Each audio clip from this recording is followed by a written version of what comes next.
Oral contraceptives are the birth control pill, and these are going to be very popular. You will see many patients taking these, but there's some really important stuff to understand. First of all, there's something called the mini pill, or a progestin-only pill, meaning that it only contains the synthetic form of progestin. It does not have any estrogen. Then we have combined oral contraceptives, and as their name may imply, that's going to be a contraceptive that is a combination of estrogen and progestin.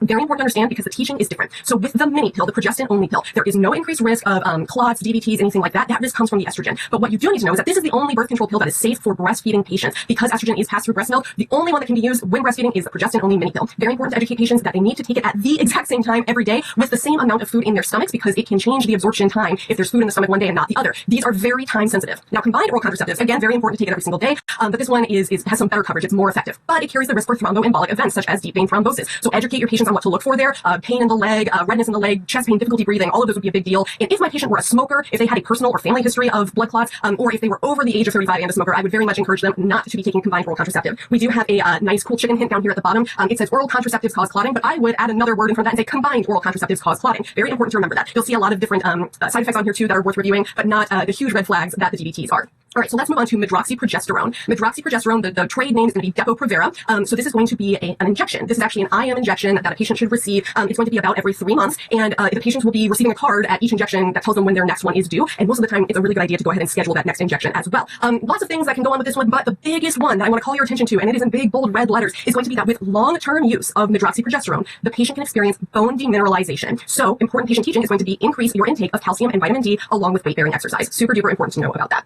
All right, moving on to a few more that you may have heard of. They're not quite as common though, so we didn't go super in depth. The transdermal patch, the vaginal ring, and the subdermal implant. And stay to the end of this video because I'm going to tell you a true story about one of these.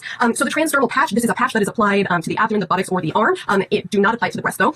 This one is going to be a patch left in place for 1 week. It will be changed, so you'll wear it for a week, a new patch for a week, a third patch for a week, and then 1 week off. The vaginal ring is an actual ring. It's a small clear ring that is inserted vaginally and left in place for 3 weeks, removed for the 4th week, and that triggers a menstrual cycle. Okay, very important to know that. Subdermal implant. Subdermal implant is placed subcutaneously here in the arm, and it can be left in place for 3 years. Really, really great option. It may cause menstrual irregularities though. As with all hormonal methods of birth control, it is very important to educate your patients that these do not provide any protection against STIs, okay? Only against pregnancy. And lastly, we're going to talk about the intrauterine device. So this is commonly called an IUD. There are multiple different types. There are hormonal and non-hormonal types, such as the copper IUD. Paragard is non-hormonal, but we kind of lump it in with hormonal because most of them are. So this one can be left in place for multiple years depending on which type the patient receives. So anywhere from 3 to 12 years it can be left in place, but it must be placed by a healthcare provider. Super duper important patient teaching. There are some strings that hang out of the cervix from the IUD. This allows the healthcare provider to grasp the strings and remove it when the patient would like to have it removed. These strings are kind of similar to fishing line, but the longer they are left in the body, they will soften and they will kind of curl up at the edges and they will be non-obstructive, non-intrusive. You need to educate your patient though to check the strings once a month. The patient needs to make sure that they can still feel the strings, that they haven't suddenly gotten much longer or much shorter or disappeared entirely,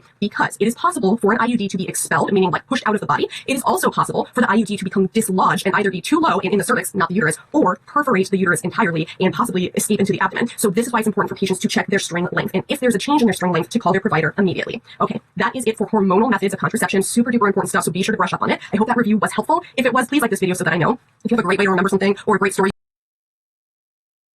contraception. As the name may imply, this is something that involves altering your behavior in some way. So first up is abstinence. Abstinence, means the complete avoidance of sexual intercourse. So this is the only way that is 100% effective at preventing pregnancy, is by not having sexual intercourse. Withdrawal is going to be removing the penis from the vaginal penetrative sex before ejaculation occurs. This is not very effective, and this is definitely something that you would want to counsel your patients as not being a strong method of contraception. And then lastly is natural family planning. Natural family planning looks at the menstrual cycle and attempts to estimate which days someone is most fertile and therefore which days they are least fertile. Now this can help for couples to avoid having sex when the other person is most likely to conceive. This again requires a lot of work, a lot of tracking, and is not always reliable. So this is again something you would want to teach your patients is not especially effective. None of these, however, except for abstinence, provide any protection from sexually transmitted infections. This only changes the likelihood of actually becoming pregnant.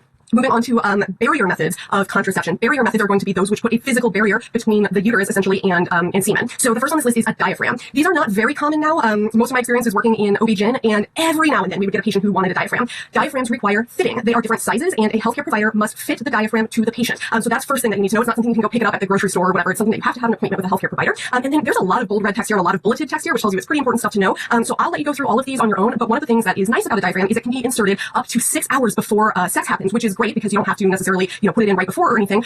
But it can also be left in place for 6 hours after. In fact, it must be left in place for 6 hours after intercourse to make it the most effective. But do not leave it in for more than 24 hours in total. Additionally, a patient should use spermicide with this method because that helps to both kill the sperm and prevent it from getting past the diaphragm. And then there is refitting fitting that is required. So just like you have to be fitted the first time, the patient needs to be fitted again on an ongoing basis. Look at this card for that information. And then condoms. There are both condoms that are called male and female condoms. Male condoms are what you are probably most familiar with. This is going to be the piece of latex that is placed over the penis. But female condoms are sort of they kind of look like two rings that have a plastic bag around them connecting them. And these are inserted into the vagina. So there's an interior ring that sits around the cervix and an exterior. And then this is going to act sort of like a condom, but it is worn by the person with the vagina. This is the only method that provides any sort of protection from STIs, sexually transmitted infections. Very important to know that when you're talking to your patients so that they know how to keep themselves safe. And then there is some information on how to actually apply these that I would definitely recommend reviewing. So that is it for behavioral and barrier methods of contraception. I hope that review was helpful. If it was, first of all, we are going to be talking about sterilization. So sterilization is any sort of procedure that is going to render a patient sterile, meaning unable to conceive. So female sterilization or sterilization of anybody with a uterus is going to be something that is typically called a tubal ligation. So it is where they ligate, meaning tie the fallopian tubes. So tubal ligation. Not only do they tie, but in most instances they cut and cauterize. When I had my tubal ligation, my OB-GYN said, I need you to understand, when I do your surgery, part of your fallopian tubes will be gone forever. If you ever wish to conceive again, you will have to do in vitro fertilization. And I said, totally understood, totally on board. But the reason I'm saying this is because it is not reversible. Okay, this is a permanent thing that cannot ever be reversed. This is invasive. This does require a laparoscopic procedure in most cases. It can also be done at the time of a C-section if a patient is pregnant and knows that they want this to be their last baby and they are already having C-section. Now, sterilization of somebody with a penis is going to be called a vasectomy. So the reason it's called a vasectomy is because it is cutting the vas deferens. So that is the tube that transports the semen out through, well, it actually combines with the seminal fluid. But anyway, point being, it actually severs the connection where the semen can be transported. So semen is still produced, the sperm, are still produced, but they just don't get to the semen. So this is very important to understand that it's not just we do the procedure and okay, goodbye, you're good. You have to do follow-up testing. So after the vasectomy is done, a follow-up sperm count should be done to ensure that there are no sperm in that semen. Otherwise, it could lead to pregnancy. So this one though, reversal may be possible, not always, but it may be. But again, you don't want to use this as a form of contraception if you are intending to conceive again in the future. There are other options available to prevent pregnancy. Educate your patients that for all intents and purposes, they should be treating these as permanent procedures. Now, there's something that's not on this card that I do want to mention briefly. That is the Essure procedure, or it is the fallopian tube coils. So these are coils that are inserted through hysteroscopic imaging, meaning with a camera in the uterus. So it's not invasive in terms of you're not cutting into the body. And small coils are placed into the fallopian tube. The body recognizes it as foreign and scar tissue grows around it. This is kind of falling out of favor. And you can look into, the reasons for that. But I just want to bring that up in case you've never seen that or heard about it and you have a patient who mentions it. Okay. So